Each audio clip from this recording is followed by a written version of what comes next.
Ayan, isang mapagpalang umaga po sa lahat, sa mga lingkod po ng ating Diyos, at sa lahat po ng makapakikinig ng kanyang salita sa umagang ito, na tayo po ay inaanyayahan na makiisa po sa gawaing ito para po sa pag-aaral ng kanyang buhay at banal na salita. Sinabi po sa kanyang salita na matatagpuan po sa 2 Corinthians chapter 5 verse 14 hanggang 15. Ang pag-ibig ni Kristo ay naghahari sa amin, sapagkat natitiyak naming may isang namatay para sa lahat, kung kaya't ang lahat ay mabibilang ng patay. Namatay siya para sa lahat, upang ang mga nabubuhay ngayon ay huwag nang mabuhay para sa sarili, kundi para kay Kristo na namatay at muling nabuhay para sa kanila. Purihin po ang Panginoon sa buhay at banal na salita ng ating Panginoon. Sige po, tayo po ay manalangin. O dakila naming Diyos, buhay, makapangyarihan po sa lahat. Pinupuri ka po namin, tinataas, dinadakila, niluluhati ang iyong dakila at makapangyarihang pangalan. Salamat po Panginoon sa umaga pong ito. Pangunahan po kami ng iyong banal na Espiritu sa pagbubulay-bulay ng iyong buhay at banal na salita, sapagkat wala po kaming magagawa kung wala po kayo. Lord, salamat po sa iyong karangalan, sa iyong kapurihan, sa pangalan ni Jesus. Amen. Amen. Ayan, sinabi po sa kanyang buhay at banal na salita, sa verse 14 po, ang pag-ibig ni Kristo ay naghahari sa amin, sapagkat natitiyak naming may isang namatay para sa lahat, kung kaya't ang lahat ay mabibilang ng patay. Ayan. Sinasabi po rito na dahil sa pag-ibig po ng ating Panginoon Kristo, na kung siya pong naghahari na sa ating buhay, siya po ang Diyos na nag-alay lamang ng kanyang buhay doon sa krus, para lahat po tayo ay mapabilang ng patay sa ating mga kasalanan at patay na rin po sa ating mga sakit at karamdaman. Sa pamagitan po ng pag-ibig niya, ibinigay niya po ang kanyang buhay, inyalay niya po doon sa krus ng Kalbaryo para lahat po tayo ay maligtas at magkaroon po ng buhay na walang hanggan sa pamamagitan po ng ating Panginoong Hesukristo. Para po ang mga dating pangit nating mga buhay, mga lumang pagkatao, ay ito'y mamatay na at ang mga bagong pagkatao ang makita na sa ating buhay sa pamamagitan ng pagkatubos ng ating Panginoong Hesukristo. Sinasabi pong patay dito yung patay po na walang pagkakilala sa ating Panginoon. Ngayon, nung inibig tayo ng Diyos at tayo umibig sa Diyos, buhay na po ngayon ang pagkakilala natin sa ating Panginoong Hesukristo. Na dati po yung patay nating buhay na walang pagkakilala sa ating Panginoong Hesukristo, ay patuloy pa rin po tayong namumuhay sa gawa ng sanlibutan. Mga pandaraya ng sanlibutan, mga kaakit-akit na gawa ng sanlibutan, mga gawa ng sanlibutan na paglalayo sa ating Panginoon. Ngayong buhay na tayo sa pagkakilala natin sa ating Panginoon Kristo na ating buhay, makikita na po sa atin yung tayo po ay namumuhay ayon sa kalooban ng Diyos. Tayo po ay nagkakaroon na po ng pag-ibig sa ating kapwa. Nagkakaroon na po tayo ng pagdamay sa ating kapwa. Na ipapanalangin na po natin sila, natutulungan na po natin sila, at nakapagpapahayag na po una sa lahat ang salita ng Panginoon na walang ibang pag-ibig na dapat maghari sa ating buhay, kundi ang ating Panginoong Hesukristo. Sapagkat Totoo po, ang unang umibig sa atin ay ating Diyos Ama. Sa pamagitan po ng pag-ibig ng Diyos Ama, inyalay niya po ang kanyang bugtong na anak na ating Panginoon Kristo. Na kapag naghahari na sa atin ang pag-ibig ng ating Panginoon Kristo, ay magkakaroon na po na tayo ng bagong buhay kay Kristo. Kaya sinabi mo sa John 1:12, ang sinumang nakipag-isa, sabi po sa John 1:12, ang sinumang tumanggap at nanalig sa Kanya ay bibigyan niyang karapatang maging anak ng Diyos. Kaya sa pag-ibig po ng Diyos na ibinigay ang Kanyang anak, kaya po pinaghaharian tayo ng ating Panginoon Kristo, ay maranasan po natin kung gaano kahalaga ang pag-ibig ng ating Panginoon Kristo sa atin na ibinigay ng Diyos Ama para sa atin. Kaya sabi nga po sa John 1:12, ang sino man tumanggap at nanalig sa Kanya ay bibigyan niya ng karapatang maging anak ng Diyos. At sinabi doon po sa 2 Corinthians 5:17, ang sino mang nakipag-isa na kay Kristo ay isa ng bagong nilalang. Wala na yung dati niyang pagkatao. Siya'y bago na. Ayun po, patay na po yung luma nating pagkatao. At yung bagong pag-ibig na binigay ni Kristo sa atin ang makikita sa ating buhay. Ang pag-ibig na hindi kayang bayaran ng bawat isa. Ang pag-ibig na walang hinihinging kapalit.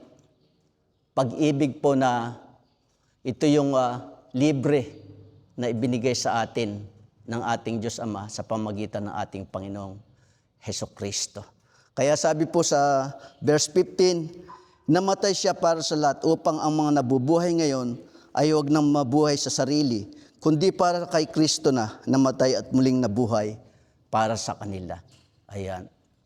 Tunay nga na namatay na po tayo sa ating mga buhay na hindi nakalulugod sa ating Panginoon. Kaya po ito yung dahil sa binigay ng Diyos na tinatawag na agape love, lahat po ng pangit, lahat na hindi kalugod-lagod sa Diyos, ay pinalitan na po ng bago ng ating Panginoon.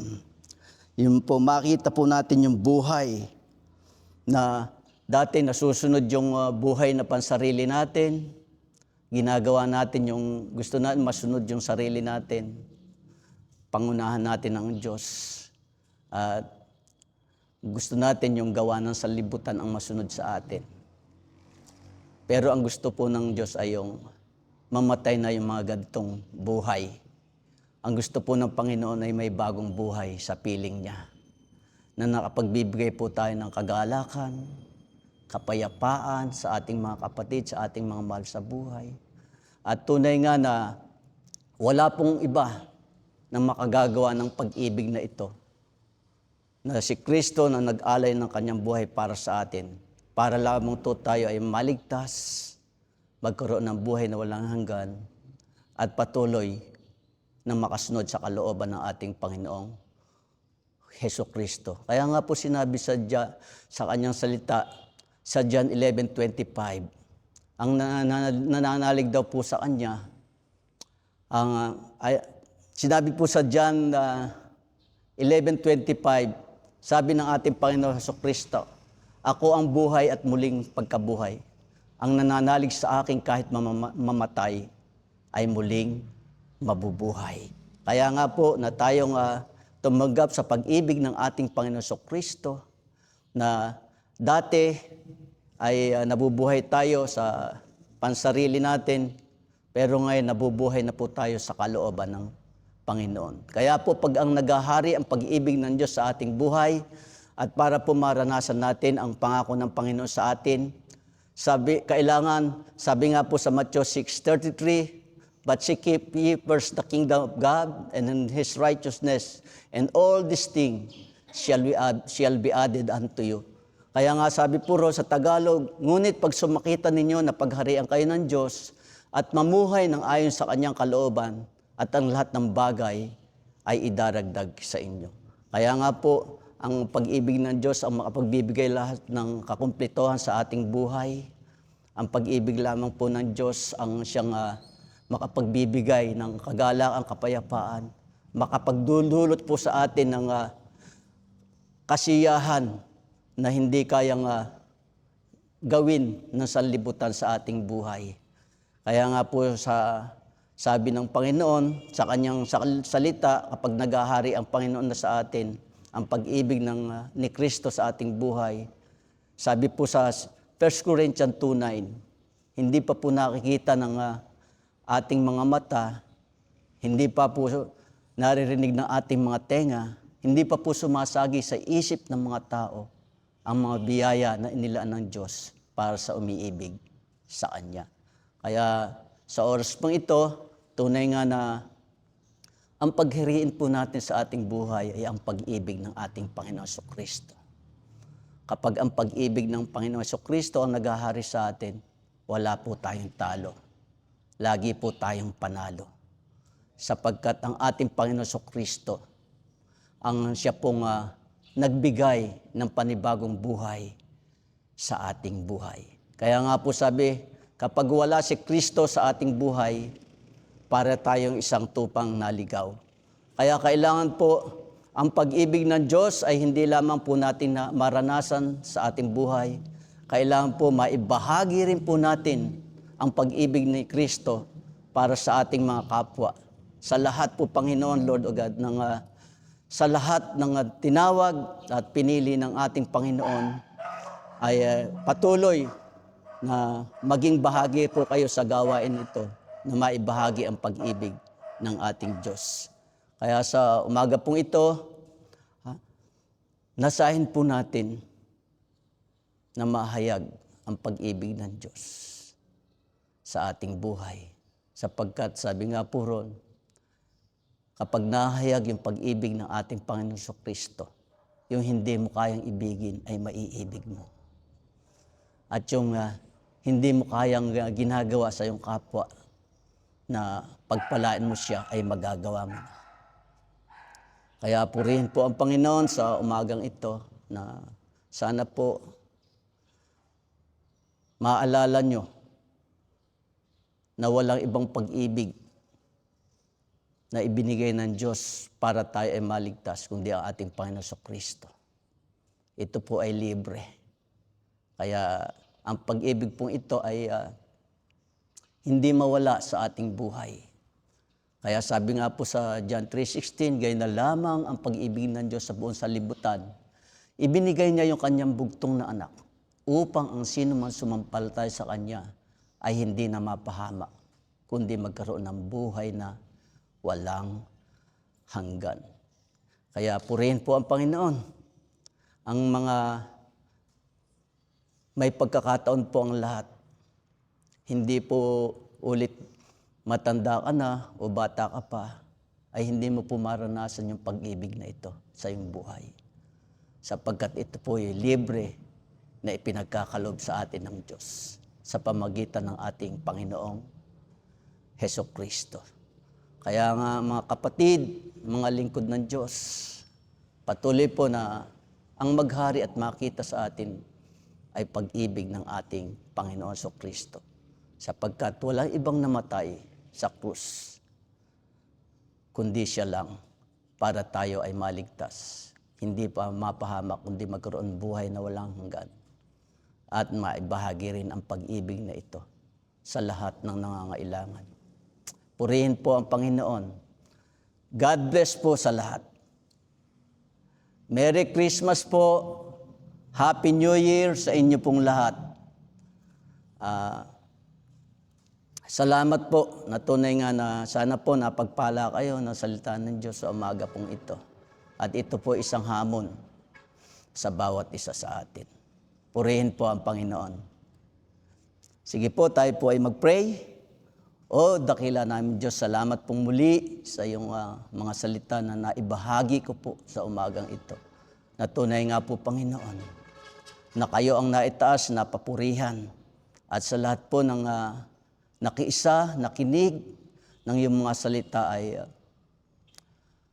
maranasan po nila ang pag-ibig na ipinagkaloob niyo po sa kanil pong buhay. Na ang pag-ibig na ito ay mararanasan po nila habang sila'y nabubuhay. sapagkat walang ibang pag-ibig sa silong ng langit na ibinigay sa ikaliligtas ng mga tao, kundi ang pangalang Hesukristo. Salamat po sa pangalan ni Jesus. Amen. Amen. Ikaw ba'y napagpala ng gawaing ito? Maaari lamang po na i-like ang Facebook page ng Vessel of Joy Online Devotion or subscribe to the YouTube channel of Vessel of Joy Online Devotion.